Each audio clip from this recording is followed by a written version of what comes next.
하기 위해서 당신은 어떻게 해야 되겠습니까? 자, 요한복음 3장 16절 보이세요? 뒤에 보이시죠? 막 그렇게 작진 않죠? 자, 같이 읽겠습니다. 하나님이 세상을 이처럼 사랑하사 독생자를 주셨으니 이는 그를 믿는 자마다 멸망하지 않고 영생을 얻게 하려 하심이라. 줄 저렇게 된 거는 조금 거슬려도 이해해 주세요. 이게 바뀌었더니 이게 완전 글씨체가 또 바뀌어서 그런지. 자, 요한복음 3장 16절 읽었고요. 하나님이 사랑하신 세상은 무엇을 가리키며 어떤 영역을 포함합니까? 자, 요한 1서 2장 1절 15절 말씀 제가 읽어드릴게요. 이 세상이나 세상에 있는 것들을 사랑하지 말라. 여기서 말하는 세상은 뭐예요? 일반적으로 성경에서 말하면 세상 하면은 하나님이 지으신 우주 만물이기도 하지만 하나님에 속하지 않은 좀 사탄 쪽에 속해 있는 그런 쪽, 그죠? 그런 쪽을 의미하는 경향이 있습니다. 누구든지 세상을 사랑하면 아버지의 사랑이 그 안에 있지 아니하니 두 개를 다 사랑할 수는 없다는 거죠. 하나님을 사랑하면 세상을 사랑할 수 있지만 세상을 사랑하는데 하나님을 사랑하기가 힘들다. 다시 말해서 돈을 사랑하는 것이 성경에서는 일만하게 근원이라고 얘기를 하고 있는데 나는 돈도 사랑하고 하나님도 사랑할 것이다. 이론적으로는 가능하다고 우리 머릿속에 가능할 수 있지만 그렇게 되지 않습니다. 그렇죠? 하나님은 세상을 사랑하시기 때문에 독생자인 예수 그리스도를 우리에게 주셨습니다. 그가 이 세상을 위해 하신 일은 무엇입니까? 첫 번째, 인간을 대신해서 십자가에 죽으셨다. 이게 지난주에 배운 내용이죠? 지금 예수 그리스도는 누구십니까에 대한 얘기를 계속 하고 있는 거예요. 지금 3주째, 4주째 지금 예수님에 대해서만 나누고 있는 겁니다. 그리고 뭐 여기 당연히 구원에 확신 있는 분들이 대부분이지만 예수를 믿으십시오. 이거는 지금 우리가 양육자의 입장에서 동반자에게 가르치는 걸 배우는 거니까 그분이 예수님을 믿지 않는다라는 가정하에 지금 우리가 배우는 거예요.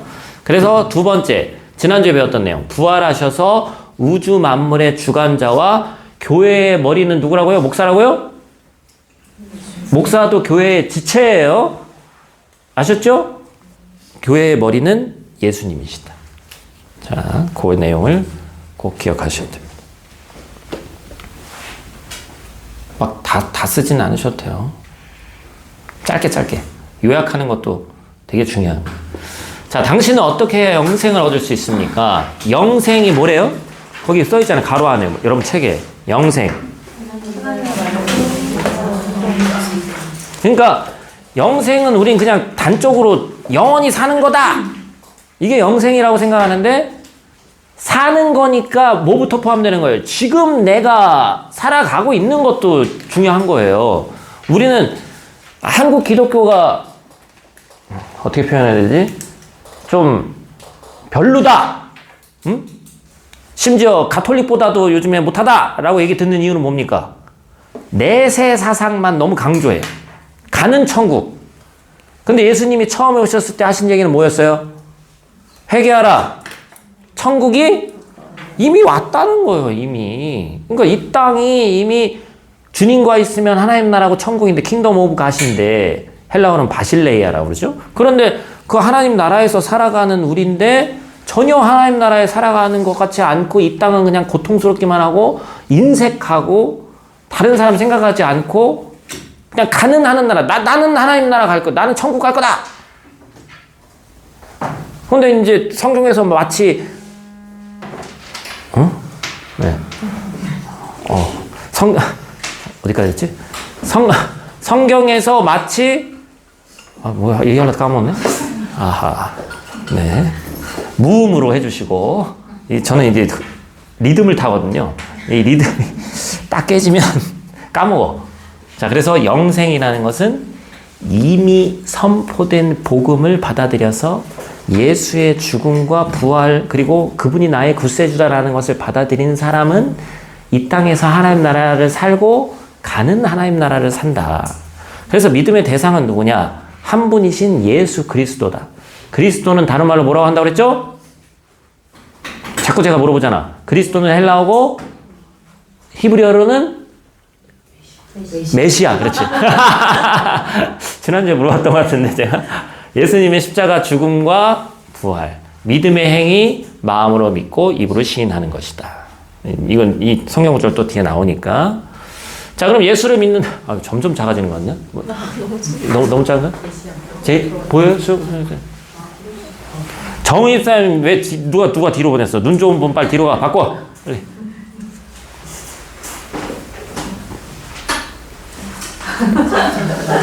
아니, 젊은 사람을 일부러 본 거야. 제이쌤 보여? 보이지? 정의쌤 바꿔. 아니, 바꿔. 생각보다 너무 작아, 이게. 컴퓨터 화면으로 볼 때는 괜찮았는데 이게 만들어 놓으니까 되게 작네. 오세요. 저는 지금 노안은 아니라고 좀 이렇게 뭐랄까 부정하고 있는데 밤에 잘 때 그 블루라이트가 많이 나오는 그 화면을 보잖아요. 그게 되게 안 좋아.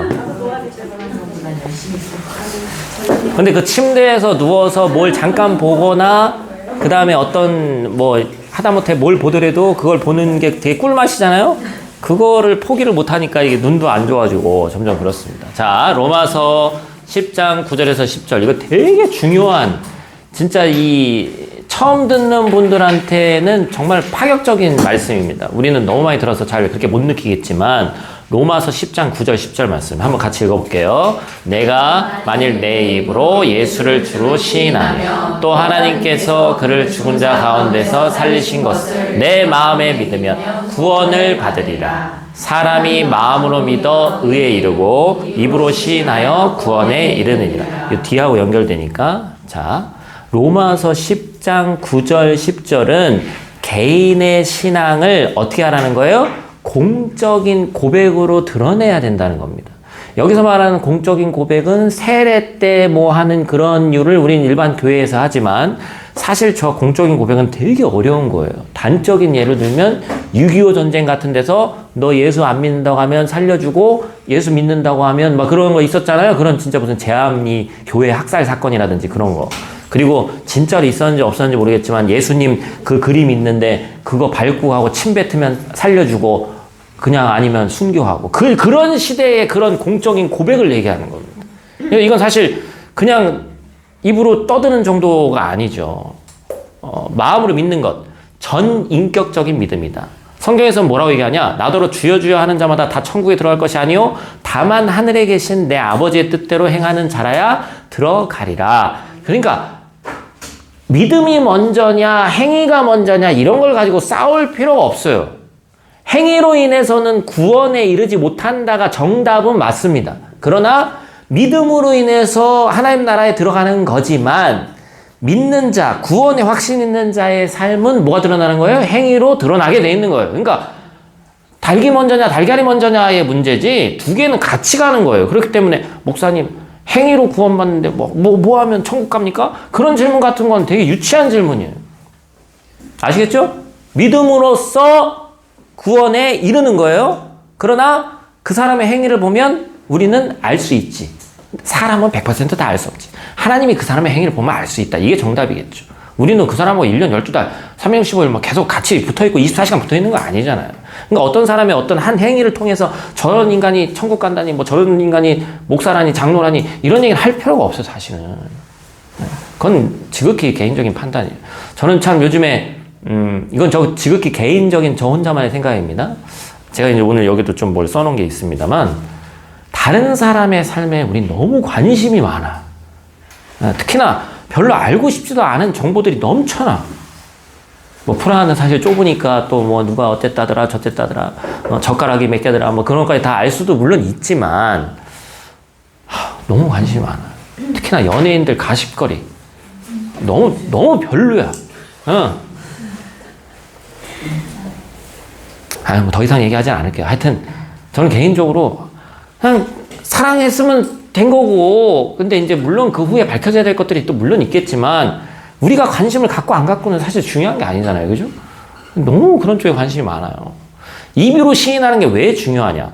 누구든지 사람 앞에서 나를 시인하면 나도 하늘에 계신 내 아버지 앞에서 그를 시인할 것이요. 하나님 앞에서 주님께서 내가 왜 주님을 안다고 고백하는 것이 중요하냐? 주님도 하나님 앞에서 나를 안다라고 고백한다는 거예요. 그죠? 그렇기 때문에 중요한 겁니다. 자, 다시 요한복음. 자, 요한복음 1장 12절. 이거 많이 암송했던 말씀이죠? 같이 읽습니다. 영접하는 자, 곧 그 이름을 믿는 자들에게는 하나님의 자녀가 되는 권세를 주셨습니다. 하나님의 자녀가 되는 것이 마치 세상적으로 하면 재벌집 아들내미 딸내미 되는 것 마냥 권세가 있더라는 겁니다. 믿는다는 건 그럼 뭐냐? 예수님 한 분만이 내 인생의 구세주이심을 고백하는 것이다. 이따 뒤에도 나오지만 명예도 중요하고 돈도 중요하고 자식도 중요하고 남편도 중요하고 다 중요합니다. 우선순위를 어디에 두는 거냐라고 제가 말씀드렸잖아요. 기독교는 되게 극단적인 것 같지만 되게 순리대로 흘러갑니다. 저는 요즘 들어서 많이 하는 생각이 있어요. 하나님이 어떤 일을 하시는데 과연 그 하나님이 일을 하실 때 인간의 머리와 인간의 두뇌에서 할 수 있는 범주 내에서 하신다는 생각을 요즘 많이 합니다. 예를 들면 태초에는 우리가 같이 있지 않았기 때문에 하나님께서 천지 창조를 어떻게 하셨는지 저는 잘 모르겠어요. 그러나 분명한 건 성경의 하루가 제 생각으로는 우리가 말하는 24시간은 아닌 것 같아. 응? 6일간 창조하시고 그게 1000년인지 만년인지 억년인지 우리는 알 길은 없지만 그렇다는 거예요. 그런데 예를 들어서 모세가 홍해 앞에 섰는데 홍해를 가를 때 하나님의 능력으로는 사실 그냥 쫙 1초 만에 영화에 보면 그렇게 나오죠. 쫙 갈라집니다. 근데 성경을 보니까 어떻게 됐다고요? 밤새 동풍이 불어가지고 비바람을 맞고 파도바람을 맞으면서 사람들이 서서 그걸 지켜보거든요. 자연 현상 안에서 인간이 이해할 수 있는 범주 내에서 하시려고 하는 게 성경에 엄청 많이 있어요. 물론 나사로가 갑자기 살아난다든지 기적적인 사건도 많이 있죠. 그런데 하나님이 우리의 눈높이에 맞추신다라는 걸 저는 성경을 볼 때마다 엄청 많이 느껴요. 자, 그러니까 우리가 믿는 대상이 있는데 이 믿음의 대상이라는 게 우리는 하나님을 정말 다 알 수 없죠. 장님 코끼리 만지듯이 다 알 수 없는데 그 한 부분을 인간의 눈높이에 맞게 하나님 자신을 우리에게 보여주십니다. 그거를 성경적 표현을 하면 하나님의 현인데 나타나심. 그런데 모세가 마치 떨기나무 가운데서 하나님을 만났던 것처럼, 왜냐하면 하나님이 눈에 보여야 되니까. 하나님의 존재는 없는데, 완전히 보이지 않는데, 근데 그 존재로 보여주셔야 되니까 때때로는 불로도 나타나시고, 야곱에게는 뭘로 나타나셨어요? 사람의 형상을 가지고 나타나셨잖아요. 아브라함에게도 사람의 형상을 가지고 나타나셨단 말이에요. 그러니까 인간의 눈높이에 맞추는 게 성경을 보면 볼수록 느껴져. 그게 뭐예요? 그게 은혜인 거예요. 우리 눈높이에 맞춰주니까. 그죠?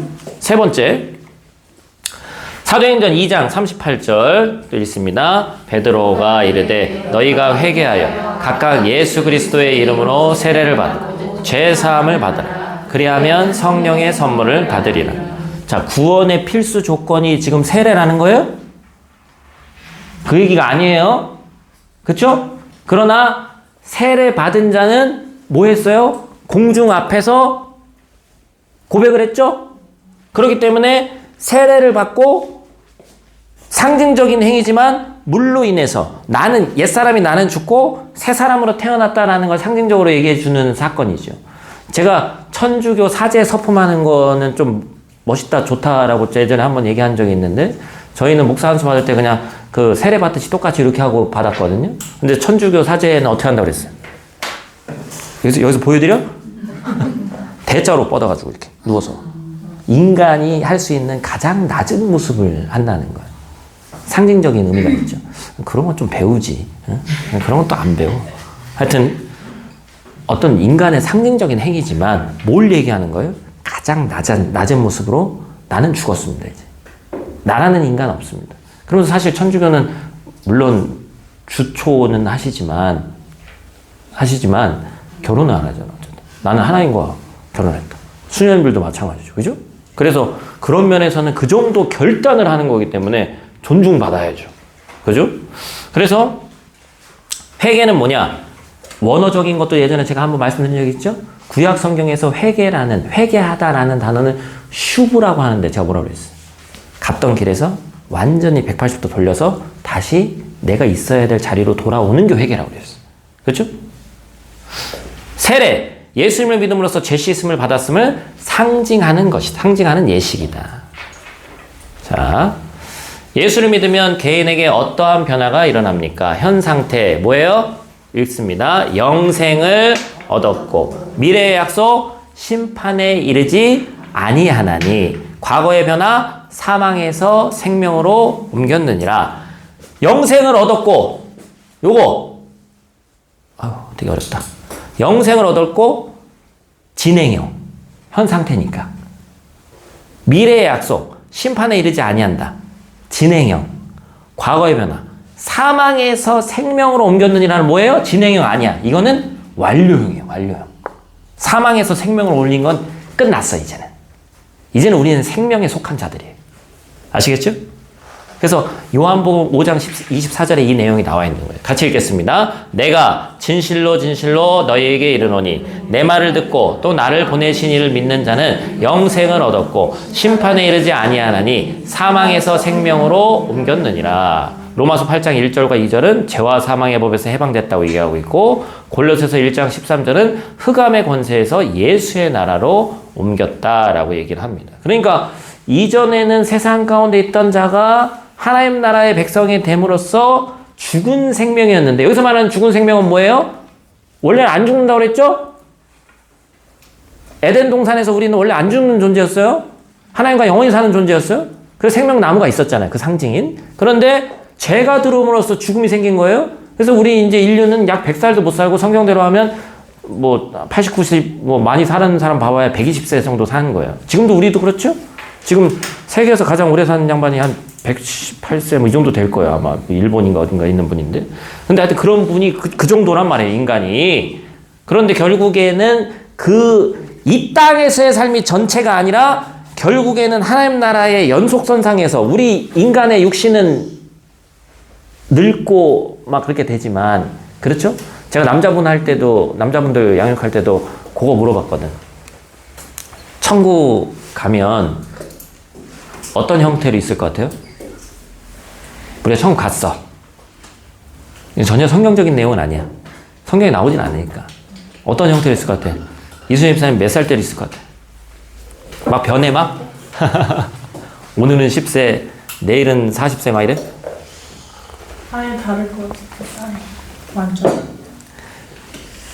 그거에 대한 그나마 뭐 좀 비슷한 예가 완벽한 건 아니지만 제가 성경에서 부활했을 때 부활의 몸이 어떻게 된다고 그랬죠? 부활의 몸이 됐는데 어떤 몸이에요? 그 몸은 성경적 근거가 있잖아요. 성경에 부활한 분이 누구예요? 예수님인데 그 예수님의 몸이 어땠어? 예? 자신 있게 얘기해 보세요. 성경에 나온 얘기하는 거잖아. 지금 만들어내자는 얘기 아니잖아. 문이 열리지 않았는데 뚫고 들어오셨어. 근데 도마한테 만져보라 했더니 만져져 안 만져져? 만져줘. 그러니까 이건 사실 뭐야? 0이야 6이야. 그게 정답이에요. 0인 것 같기도 하고 6인 것 같기도 한 우리의 상상으로는 알 수 없는 희한한 형태로 부활하게 되더라. 응? 그래서 우리는 모두 믿고 0의 부활도 믿고 6의 부활도 믿는 거예요. 저희 아버지 어머니는 옛날에 신앙생활 하신 목사님 사모님이라 아직도 화장에 대해서 별로 좋은 의미를 갖고 왔지 않아요. 옛날에는 불교에서만 화장한다고 생각을 했거든. 옛날에는 화장 문화가 원래 불교적인 거였죠. 옛날엔. 근데 요즘은 사실 묘터나 우리나라는 땅이 부족하기 때문에 할 수가 없습니다. 그래서 한 10년도 더 여기 오기도 전이었던 것 같아요. 저희 아버지 어머니가 무슨 얘기 하는데 나중에 나는 그냥 화장은 난 별로더라. 나중에 좀 묘자리 어떻게 해가지고 뭐 공원묘지 그런 거 있잖아요. 그런 데서 했어요. 제가 뭐라고 얘기할게요? 그거는 제가 결정할 일이라고 했어요. 왜냐면 그리고 그거에 대한 근거가 뭐라고 얘기하시는지 알아요? 그러니까 옛날에 신앙생활 하셔가지고 이런 얘기를 하는 거야. 왠지 그 육신의 부활을 믿는데 제가 되면 좀 그렇다라는. 아니 무에서 유를 창조하시는 하나님인데 그거 제 만들었다고 육신의 부활이 안 된다는 게 말이 됩니까 그게? 근데 하여튼 옛날에 신앙생활 하신 분들은 이해 안 되는 얘기를 가끔 하는데 저희 아내가 처음 왔다가 되게 놀란 적이 있잖아요. 애야 문틈 밟지 마라. 문턱 밟으면 복 나간다.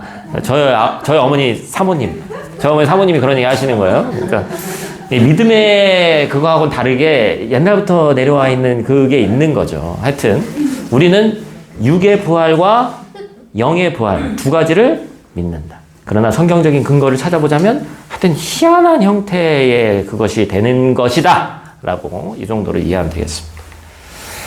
자, 한 사람이 예수를 믿으면 그 사람 주위에 어떤 변화가 있으리라고 기대할 수 있습니까? 자, 가정에서는 뒤에 이제 제가 성경 읽어볼 텐데 사도행전 16장 30절 31절 가족 구성원들에게 구원의 기회가 열린다.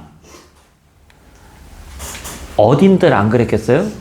어느 날 갑자기 우리 모든 가족이 있는데 우리 모든 가족이 오늘 갑자기 예수 믿어야지 하는 일은 없어요. 반드시 어느 집안이든지 그 한 사람으로 인해서 시작되는 겁니다. 오른쪽 두 번째, 이웃. 요한일서 4장 11절. 하나님의 사랑을 이웃에게 전하게 됩니다. 우리 지금 외국 살면서 정보 되게 중요하잖아요. 응? 우리 가장 최근에 오신 게 우리 이윤진 집사님이신데 저도 처음 왔을 때 기억나.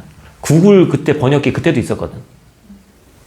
등심하고 안심을 배웠는데 어느 날은 이놈의 번역기가 이걸 등심이라고 하더니 그 다음 날은 저걸 또 등심이라고 하는 거예요. 이게 왜 뭐야 이거. 저희 아내는 뭐 국거리를 사오라고 하는데 국거리가 내가 뭔지를 알고 아무것도 모르잖아요. 이런 정보 내가 여기에서 살면서 다른 사람 사랑하는 마음이 있으면 내 마음 어때요? 뭐 하나라도 더 가르쳐 주려고 막 집사님 어딜 갔는데 고구마가 진짜 맛있더라. 한번 먹어봐.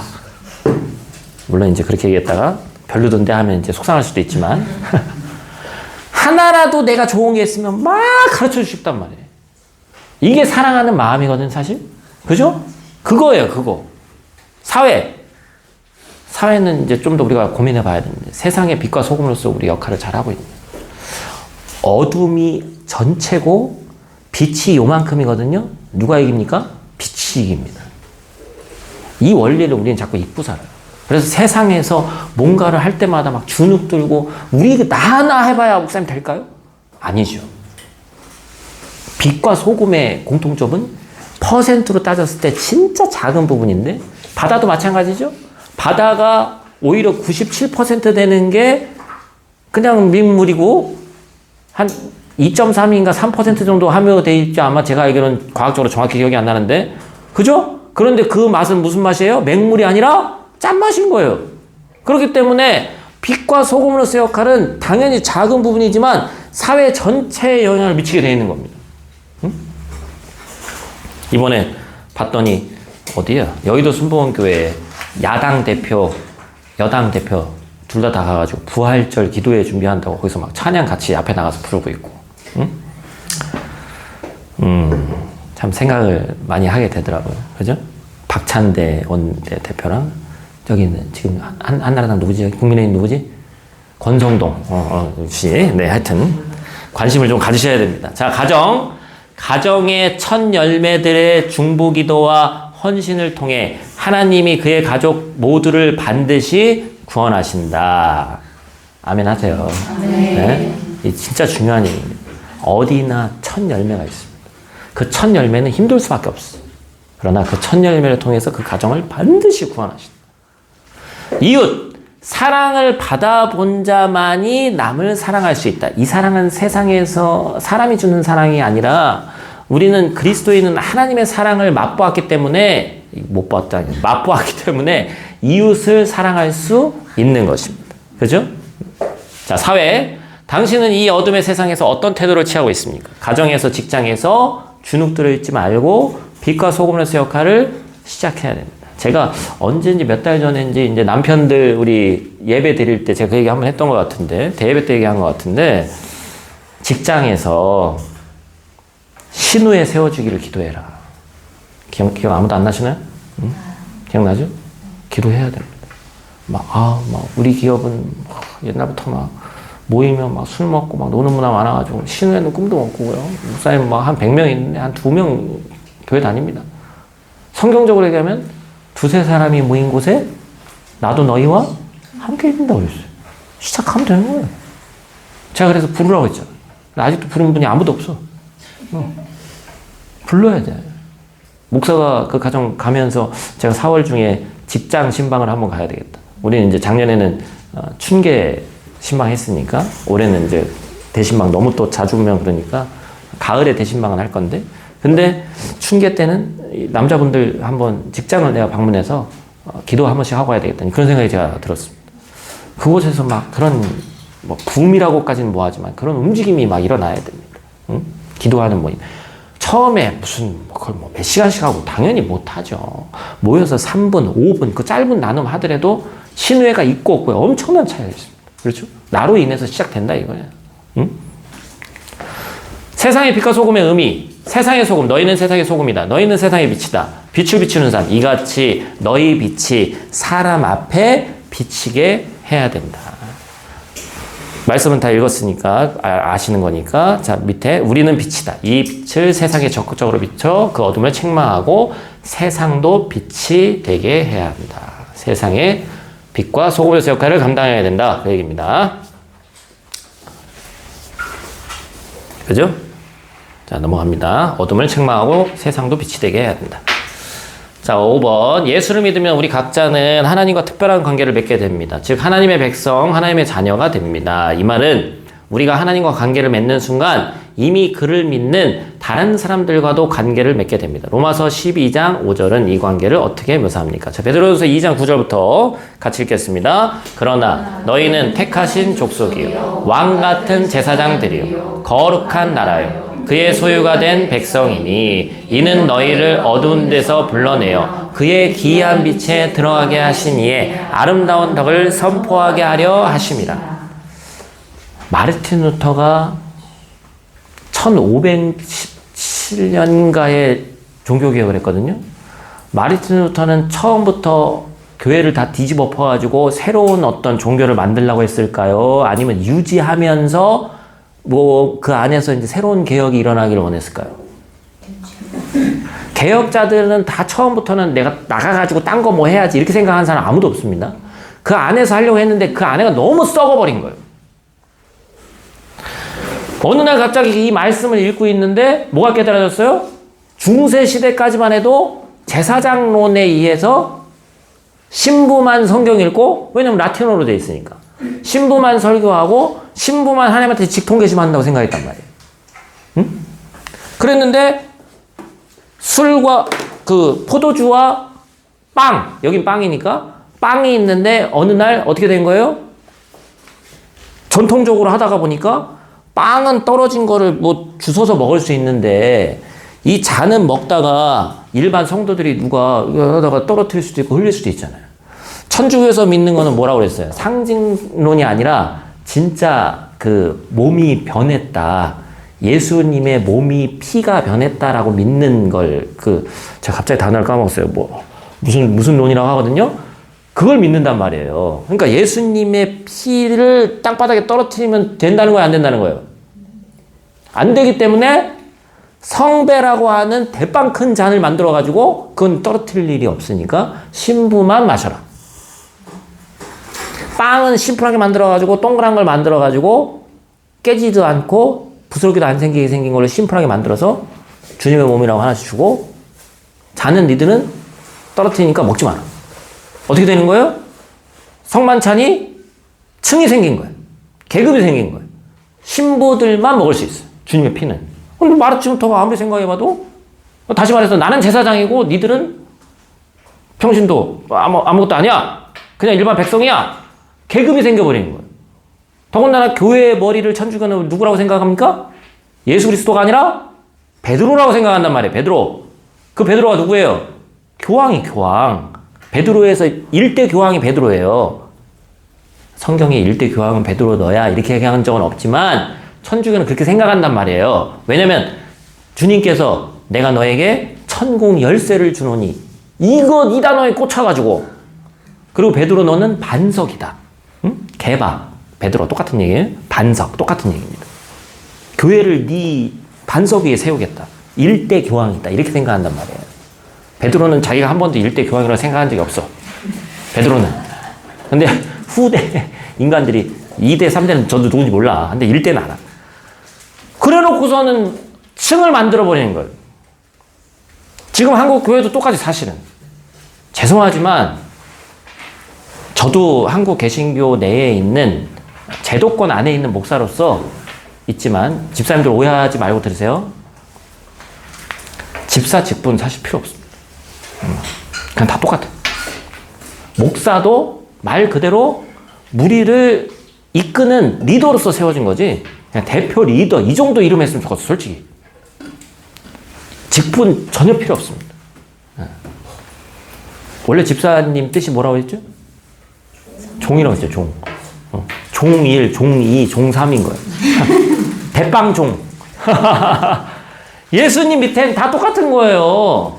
근데 이거를 조금 격이 있게 뭐라고 표현한 거예요? 만인 제사장이다. 마르치노다가 저걸 딱 읽고 나서 꽂혔어. 아, 우리 모두가 일반 성도가 아니라 만인 제사장이구나. 나만 제사장이 아니구나. 그래서 우리 모두는 주님 앞에서 다 똑같은 지체고, 나는 설교로 위임을 받은 사람이고, 누구는 새신자 담당하는 사람이고, 누구는 반주하는 사람이고, 누구는 싱어하는 사람이고, 다 다른 거예요. 그러나 너는 뭐 했기 때문에 높고, 너는 뭐 했기 때문에 낮고가 아니라는 거예요. 이게 만인 제사장입니다. 그렇죠? 이해되시죠? 종교개혁에서 별거 아닌 것 같지만 제일 중요한 말씀 중에 하나인 거예요. 자, 두 번째. 로마서 12장 5절 같이 읽습니다. 이와 같이 우리 많은 사람이 그리스도 안에서 한 몸이 되어 서로 지체가 되었느니라. 한 마음 교회. 한 몸. 하나의 마음. 교회 이름이 어려우니까 그런 이름을 지은 거예요? 쉬우니까 그런 이름을 지은 거예요? 어려우니까 그런 이름을 짓는 거야. 한마음 되기 힘들기 때문에 한마음 교회인 거예요. 우리가 다 한마음이라서 한마음 교회로 이름 지은 게 아니라 그만큼 사람들의 생각과 뭐가 다 다르다는 거죠. 그런데 그 안에서 한 몸이 돼서 지체라는 얘기는 뭐죠? 누구 하나가 마음에 안 들어. 예를 들어서 제가 오른쪽 손가락이 여기가 예전에 농구하다가 뼈었어요. 이게 만성 고질병이에요. 저는 안 해도 잘 모르는데 뭐 이 손을 별로 쓸 일은 없으니까. 근데 뭐 하다가 보면 막 꺾여. 예전에는 한 번은 양말을 벗다가 이거를 이렇게 하고 있는데 양말이 보면 좀 뻣뻣했나 보지? 그걸 하다가 뼈가지고 여기가 시퍼렇게 멍이 들었어. 아이 이놈의 거 그냥 확 잘라버려? 돼요 안 돼요? 제가 극단적으로 얘기한 거예요. 내 몸이란 말이야 내 몸. 연약한 부분이 있지. 요즘 우리가 야곱 나누잖아요. 야곱은 그래도 사지는 멀쩡했는데 그죠? 천사하고 씨름하기 전에 하나님 사자하고 씨름하기 전에 멀쩡했는데 갑자기 어떻게 됐어요? 정확히 어느 부분인지 모르겠어요. 근데 그게 성경 학자들이 얘기하기로 원어를 분석하니까 남자의 이쪽 사타구니 이쪽이라는 거잖아요. 거기를 어떻게 후려 때린 거야. 탁 때리니까 갑자기 똑바로 걷던 사람이 이제 이게 된 거야. 이게 된 거야. 머리를 쓰면서 그 형 에서가 쫓아오면 제일 먼저 도망가려고 제일 뒤에 있던 인간이 몸이 그렇게 되고 나서는 이제 그 쩔룩거리는 다리를 가지고 제일 앞으로 나가는 용기를 갖게 됐습니다. 뭐 한 다음에 이렇게 된 거죠? 하나님과 씨름한 다음에. 여기서 말하는 하나님의 씨름을 오늘날로 얘기하면 뭐가 되는 거예요? 하나님하고 씨름하고 핏방울이 땀방울이 되도록 간구하는 거예요. 기도하는 거예요. 바지가랑이 붙잡고 하나님 이거 주세요. 어? 이거 주지 않으면 내가 하나님 절대 보내지 않겠습니다. 인생을 건 기도를 한 거예요. 기도를. 그런 다음부터 그냥 사람이 바뀌는 거예요. 그렇죠? 우리도 똑같습니다. 기도하지 않고 시작하는 것과 기도하고 시작하는 건 엄청난 차이가 있습니다. 왜냐하면 기도했다는 얘기는 우리의 백그라운드에 누가 계시다는 거예요? 하나님이 함께 하신다는 거예요.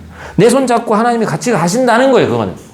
그런데 기도하지 않고 시작하고 예배하지 않고 시작하는 거는 그럼 내가 내 스스로 한번 해보겠다는 거지. 그러다 또 두드러 맞고 이제 막 혼나고 다시 이제 뭐가 잘못됐구나. 근원적으로 잘못됐구나부터 시작하는 것도. 그렇죠? 자, 요한복음 1장 12절 아까 나왔던 것 같은데 또 있습니다. 영접하는 자, 곧 그 이름을 믿는 자들에게는 하나님의 자녀가 되는 권세를 주셨습니다. 하나님의 자녀가 되는 게 뭐라고요? 권세라는 거예요. 권세. 권세는 써먹을 때 권세가 있는 겁니다. 응? 권세와 능력은 써먹을 때의 능력, 이게 힘이 있는 거예요. 근데 내가 권세가 있는데도 권세가 있는지를 몰라. 응? 하나님의 자녀로서 쓸 수 있는 권세가 뭐가 있어? 하나님의 이름으로 무엇인가를 하고 하나님의 이름으로 기도하고 하나님의 이름으로 행하고 이게 권세란 말이에요. 근데 안 해. 마치 내가 마블에 나오는 초능력자인데 뭐 누굴 예로 들까? 뭐 슈퍼맨이 슈퍼맨. 슈퍼맨 옛날에 제일 멋있었으니까 날아다닐 수 있는 능력이 있어. 근데 노상 걸어 다녀. 빨리 갈 수 있는데 뭔가 할 수 있는데 대단한 힘이 있는데 자기 힘을 모르고 써먹지를 못하는 거예요. 그게 권세란 말이에요. 우리는 하나님의 자녀로서의 권세가 있다. 자, 6번째, 예수를 믿는 사람들은 필연적으로 서로 관계를 맺고 이를 모여서 한 몸을 이룹니다. 이것을 우리는 교회라고 부릅니다. 신약 성경에서 교회 뭐라고 그랬죠? 구약 성경에서 얘기하는 성전하고 좀 다르다고 얘기했는데 신약 성경의 교회는 에클레시아라고 했어요. 에클레시아. 뭐라고 그랬죠? 그 뜻은 뭐라고 그랬죠? 그렇죠. 부르심을 받은 자들의 모임이야. 그게 교회예요. 아, 나는 어느 날 그냥 어떻게 하다가 그냥 코 껴가지고 교회 나오게 됐어요. 그게 아니에요. 여러분들은 콜링이 누군가 불렀기 때문에 여기 온 겁니다. 그 누군가는 하나님이 부르신 거예요. 하나님이 불렀기 때문에 여기 있는 거예요. 아, 목사님은 하나님 부르셔가지고 그 소명이 있어가지고 여기 오셨군요. 목사만 그거 있는 게 아니죠. 아까 우리 배웠잖아요. 만인 제사장에 의하면 여러분들 한 사람 한 사람은 하나님이 부르셔서 하나님의 자녀가 된 겁니다. 그죠? 구약에서는 제가 히브리어는 잘 기억이 안 나는데 그냥 몸이죠. 성전. 거기서 말하는 그 성전은 눈에 보이는 성전을 대부분 의미하는 거예요. 근데 그 몸의 개념이 여기에 신약에 와서는 예수님의 몸부터 시작한 그 몸의 개념 그리고 각 지체 그래서 예수님을 한 이름으로 모인 자들의 모임 부르심을 받은 자들의 모임. 자, 에베소서 5장 23절 저건 다 배운 내용이니까 그리스도께서 교회의 머리 된 것 같으니 그가 바로 몸의 구주시다. 여기서 머리 됐다는 얘기는 통치자보다는 구원자의 의미가 더 강하다. 교회는 그리스도의 몸이다. 사도행전 20장 28절 여러분은 자기를 위하여 또는 온 양떼를 위하여 삼가라. 성령이 그들 가운데 여러분을 감독자로 삼고 하나님이 자기 피로 사신 교회를 보살피게 하셨느니라. 피로 사신 교회 무슨 뜻이에요? 피로 사셨다. 피로 사신 교회 무슨 뜻이에요 이게? 뭐죠? 그렇지. 십자가의 대속의 제물로 예수 그리스도께서 박히심으로 그 피로 인해서 예수를 믿는 자들의 부르신 자들의 모임이 교회가 됐잖아요. 그렇죠? 그래서 부른 당사자는 누구시라는 거예요? 여러분이 지금 하고 있는 일, 교회에서 맡은 직분, 이것도 종교개혁에서 나온 사상이죠. 그래서 종교개혁, 마르틴 루터가 저 평범해 보이는 말씀인데 우리는 잘 깨닫지 못하는데 저 말씀 보고 꽂혀가지고 종교개혁 한 거예요. 직업, 소명설. 내가 받은 세상적인 직업도 누가 불러서 하는 거다? 하나님이 불러서 이걸 하는 거다라는 거예요. 나는 애들 가르치는 일 한다. 나는 뭐 마트에서 캐시한다. 이 소명의식이 없으면 더군다나 교회 일은 더 그렇죠. 내가 교회에서 세례받은 세례교인이다. 나는 집사다. 나는 목사다. 소명의식이 없으면 인간이 불렀다고 하면 그냥 당장 다 때려치고 싶지. 때때로 마음에 안 들면. 그래 안 그래요? 왜냐면 수틀리는 일이 한두 가지가 아니거든. 교회처럼 하나 되기 힘든 데가 없습니다. 이해되잖아요. 우리가 무슨 공통점이 뭐가 있어. 그건 교회라는 옛날부터 교회 다니고 예수님 믿는다는 공통점이지. 취미 여기서 다 파악해 볼까요? 다 다를걸? 특기, 관심 분야 다 달라. 세상 동아리만도 못해 사실은. 동호회 같은 경우는 특기, 취미가 비슷하니까 모이는 거거든. 그럼 맨날 모여가지고 그 얘기하면 얼마나 신나겠어. 근데 누구 막 A 집사랑 얘기했는데 막 나는 요거 얘기하는데 막 딴소리 해 막. 재미 하나도 없지. 그러니까 지체인 거예요. 마음에 안 드는 부분, 안 맞는 부분이 있음에도 불구하고 그냥 한 몸인 거예요. 그러니까 이해하게 되고 감싸게 되고 넘어가게 되는 거예요. 그리고 내가 하고 있는 모든 일이 하나님이 부르셨다. 어느 날 목사님이 나는 별로 내키지도 않는데 집사라고 하고 목사라고 하고 세례받으라고 해가지고 그냥 코끼듯이 그냥 했어. 그러면 얼마 못 가지 사실은. 다 때려치고 싶지. 그런데 그 일을 목사의 입을 빌려서 누가 시킨 거예요? 하나님이 부르셨다. 그러니까 할 수 있는 일 아닙니까? 가장 큰 것 중에 하나가 그런 생각하는 사람 중에 누가 있겠어요? 저는 우리 교회에서 정말 행복하게 목회하고 있지만 목사들도 그런 생각 많이 할 겁니다. 아, 목사만 아니었으면 그냥 다 때려치고. 아, 그런 생각 할 거 아니에요, 그죠? 근데 그 근간에는 뭐가 있어야 되는 거예요? 소명의식이 있어야죠. 하나님이 날 부르셔서 나 같은 인간도 써주시는 거다. 이게 소명의식이에요. 이거 없으면 교회가 돌아갈 수가 없습니다. 그렇죠? 인간적 열심인가? 하나님의 뜻인가? 인간적 열심은 한계가 자명하죠. 자, 예수 그리스도에 대한 복습. 자, 그래서 예수님에 대해서 지금 4주간 배웠습니다. 간단하게 정리를 하면 이렇게 짧게 얘기할 수 있습니다. 누군가를 가르치고 얘기할 수 있어야 된다는 거예요. 그죠? 우리는. 자, 한번 읽어볼게요. 시작. 예수 그리스도는 사람이시며 또한 하나님. 주는 그리스도시요 살아계신 하나님의 아들이시다. 그리스도는 구원자이기 때문에 신이라는 얘기고 하나님의 아들, 하나님의 아들이로 완벽하게 이 땅에 오셨지만 인간의 몸을 입고 오신 구세주이시다. 그렇죠? 그 다음에 두 번째, 예수 그리스도는 이 세상에서 완전한 삶을 사셨으며 이 세상의 죄 때문에 십자가에서 죽으셨습니다. 신이지만 이건 이제 뒤에서 나눌 얘기이기 때문에 제가 지금 미리 얘기는 안 하겠습니다만 하나님이신 예수 그리스도께서 이 땅에 오셨다. 그 오신 사건이 유월절 어린 양의 피같이 구약에서 얘기한 거를 우리 그거 한번 해보죠. 무슨 퀴즈 맞히듯이 답을 그냥 생각나시는 대로 얘기하시면 돼요. 구약에 나타난 예수님의 예표, 구약 성경에 나와 있는 예수님을 어떤 상징하는 것 같은 사건들 뭐 있어요? 생각나는 대로 얘기해보세요. 바로 한두 개 나와야지. 뭐 있어요? 응? 아니, 구약에 기록되어 있는 선지자들의 이야기와 여러 이야기들을 제자들한테 가르쳐 줬더니 제자들이 고개를 끄덕거리고 부활한 예수를 믿었다는 거 아니에요? 완벽하게. 이분이 진짜 메시아구나. 그전에는 제자들이 뭐 했다는 거예요? 그냥 민중투사나 이 정도로 생각한 거예요. 그래서 로마의 그 압제에서 우리를 구원해줄, 그러니까 사실은 가룟 유다나 일반 제자들이나 도끼인 개끼인이었던 거예요. 그런데 부활의 예수를 만나고 난 다음에 이 도망자고 비겁했던 인간들이 말씀을 풀어주시니까 아, 이분이 메시아구나. 하나님이 이런 식의 플랜을 짜고 구원하셨구나. 응? 배운 내용을 치면 뭐 있었어요? 이사야 53장 내용 보니까 뭐였죠? 그가 찔림은 우리의 허물이 인하며. 이전에는 구약 성경에 써있는 그 내용이 고난받는 어떤 종에 대한 이야기인 줄 알았더니 예수님이 당하신 이야기가 1000년 전에 쓰여져 있는 성경에 그대로 써있네? 이게 내 얘기야. 막 뒤집어지는 거죠.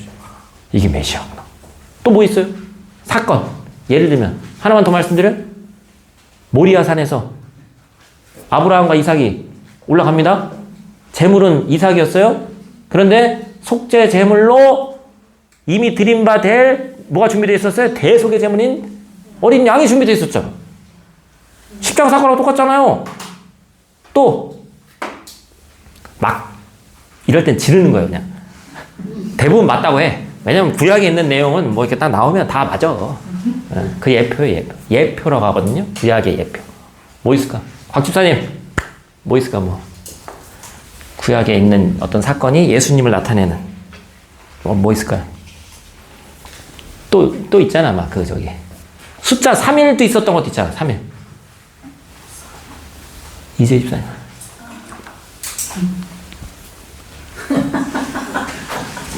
임산부 아니고 요나의 물고기 뱃속에서 요나가 예수님이 그 얘기는 직접 하시지. 요나의 뱃속에서 요나의 뱃속에 고의 물고기의 뱃속에서 요나의 뱃속에서 물고기가 있을 뻔했네. 물고기의 뱃속에서 요나가 3일간 있었던 거를 믿지 않냐? 인자도 이와 같으리라. 그죠? 3일 만에 부활한다는 얘기. 또 뭐 있어요? 또 뭐 있을까? 대부분 고난당한 얘기 하면 다 되는 거예요. 뭐 이제 앞으로 배울 내용 중에 뭐 요셉, 고난받아서 죽었다고 해가지고 팔려갔는데 그 고난의 세월을 다 이겨내고 결국에는 구원자로서의 역할을 한다. 또 비슷한 내용 뭐 있어요? 모세, 구원자. 구원의 역할을 한 사람들은 다 예수님의 예표인 거예요. 그죠? 그래서 성경을 풀어가면 구약과 신약은 구슬이 꿰지듯이 맞춰지더라. 응? 무리해서 맞추면 이단이 되지만 명확한 구절이 있죠. 그래서 여러분들 일반 우리는 스마트폰에 있는 거 보지만 일반 책에 있는 거 보면 이 밑에 이렇게 주처럼 달려 있는 게 있단 말이에요. 그럼 여기에 그 작은 걸로 뭐 예를 들면 창세기 몇 장인데 뭐 마태복음 몇 장에 인용돼 있다 해서 서로 맞춰보면 엄청 재밌습니다. 이 성경이. 이거구나. 이렇게 돼 있는 거구나. 그죠? 자, 예수 그리스도는 다시 살아나셔서 지금 이 세상을 통치하시고 보호하십니다. 이 예수 그리스도를 믿게 될 때 당신 개인이 변하고 이 세상이 변합니다. 자, 예수 그리스도를 믿기로 결정하십시오. 여기는 다 구원의 확신이 있으신 줄로 믿고, 요거는 그 다음 얘기는 오늘 교재에 나오는 얘기가 아니에요. 제가 얼마 전에 유튜브 무슨 영상을 하나 딱 봤는데 꽂혀서 여러분들하고 좀 얘기를 해야 되겠다는 생각이 들어서 하나 갖고 왔습니다.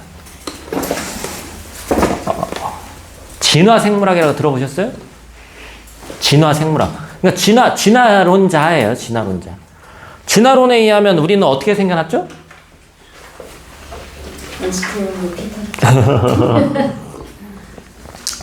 이게 저는 애들 가르쳤으니까 요즘은 조금 바뀌긴 했어요. 오스트랄로피테쿠스, 자바인, 네안데르탈린, 크로마뇽인, 그죠?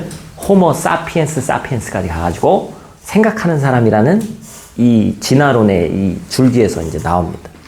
진화 생물학자는 교회를 다닐 수 있을까요? 없을까요? 응?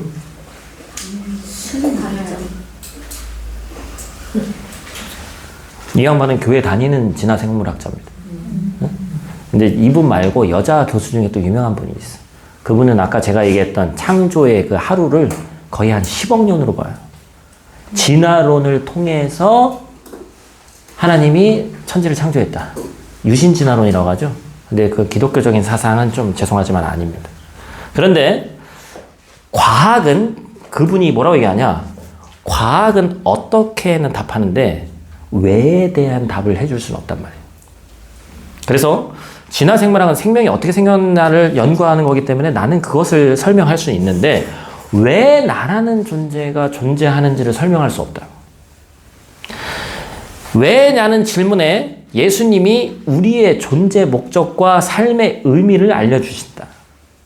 그래서 너는 내 것이고 내가 너를 지명했고 아까도 소명의식을 얘기했지만 네가 이 땅에 살아가야 되는 이유, 진화생물학자 입장에서는 인간은 우연의 산물이고 어느 날 갑자기 운이 좋아가지고 인간이 되었고 생각할 수 있게 되었고 말할 수 있게 된 거예요.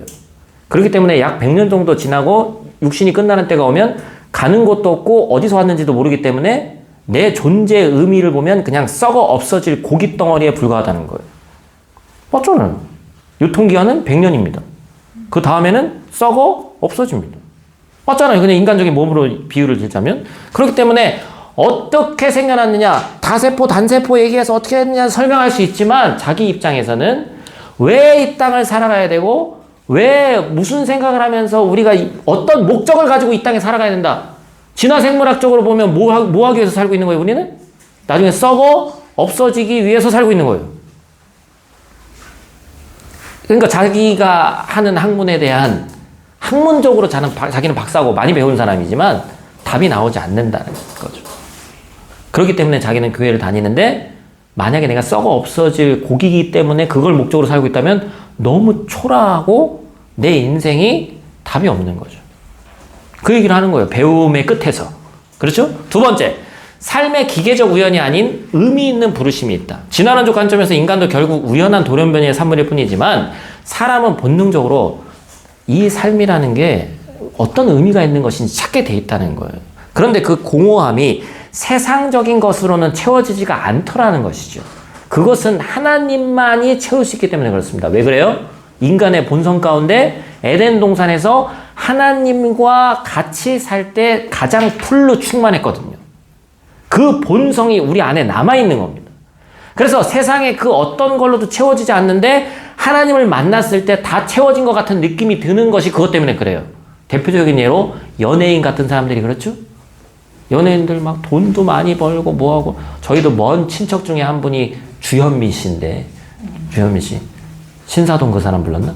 아니 그런 분들 연세 이제 많이 드셨지.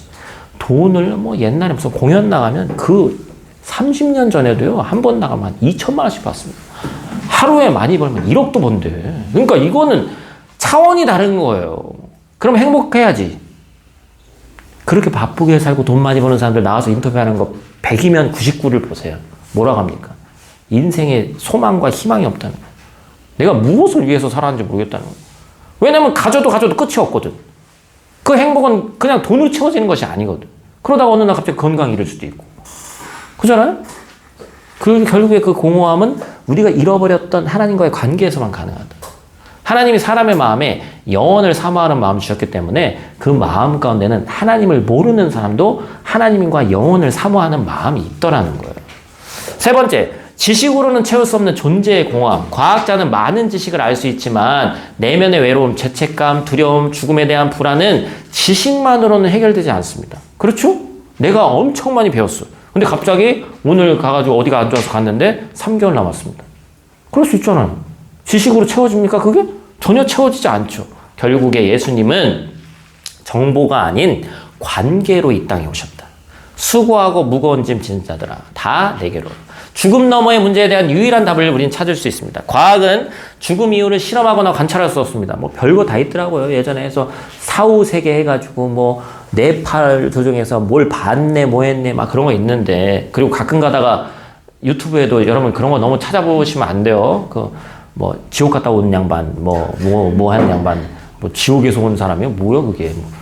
그런 거는 그냥 간증으로서 어느 날 그냥 참고사항으로 들을 수 있지만 그거를 맹신하면 또 이게 신학적으로 좀 곤란해집니다. 결국에 부활하시고 그분을 믿는 자에게는 영원한 생명을 약속하신다. 나는 부활이요 생명이니 나를 믿는 자는 죽어도 살겠고. 얼마 전에 진화생물학자인 그분의 교인인데 이 인터뷰를 본 다음에 제가 그냥 여러분들하고 좀 정리를 해봤어요. 그래서 이런 얘기를 좀 나눴으면 좋겠다. 많이 배우고 많이 아는데 인생에 대한 답은 찾을 수 없다는 게 결국에는 우린 성경을 봐서도 알죠. 인류 역사상 가장 부자였던 사람이 누구라고 그래요? 솔로몬이라고. 솔로몬이 전도서 1장 1절에서 얘기했던 게 뭐예요? 헛되니 모든 것이 헛되다.